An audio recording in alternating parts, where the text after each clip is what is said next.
आपको मेरा वीडियो अच्छा लगे तो like, subscribe and bell button press करना ना भूलें। In English practice, odia to English. Daily use sentences. ଯିବା କୁ ଇଂଲିଶରେ କହିବା go. ଆସିବା କୁ ଇଂଲିଶରେ କହିବା come. ଭିତରକୁ ଆସ କୁ ଇଂଲିଶରେ କହିବା come in. ବସିବା କୁ ଇଂଲିଶରେ କହିବା sit down. ବାହାରକୁ ଯାଅ କୁ ଇଂଲିଶରେ କହିବା go out. ଠିଆ ହୁଅ କୁ ଇଂଲିଶରେ କହିବା stand up. ପଢ଼ିବା ଆରମ୍ଭ କର କୁ ଇଂଲିଶରେ କହିବା start reading. ଚୁପ୍ ରୁହ କୁ ଇଂଲିଶରେ କହିବା stop talking.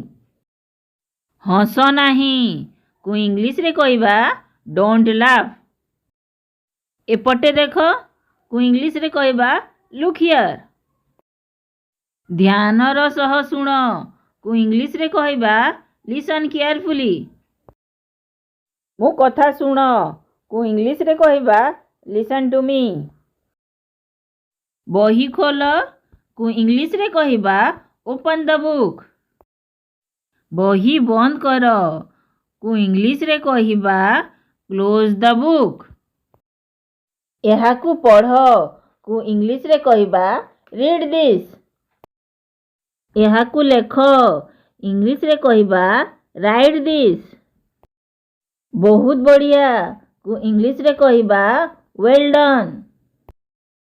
ତୁମର କାମ କର କୁ ଇଂଲିଶରେ କହିବା do your work. ଆଗକୁ ଦେଖ କୁ ଇଂଲିଶରେ କହିବା look at. ଆଗକୁ ଚାଲ କୁ ଇଂଲିଶରେ କହିବା go ahead. ଫେରିଯାଅ କୁ ଇଂଲିଶରେ କହିବା go back. ଟିକିଏ ଶୁଣ କୁ ଇଂଲିଶରେ କହିବା just listen.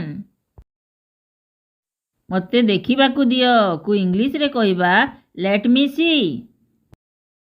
ଟିକିଏ ଆପଣଙ୍କର ପେନ୍ ଦେବେ କୁ ଇଂଲିଶରେ କହିବା may I have your pen please. କେତେଟା ବାଜିଛି କୁ ଇଂଲିଶରେ କହିବା ଟାଇମ୍ ପ୍ଲିଜ୍.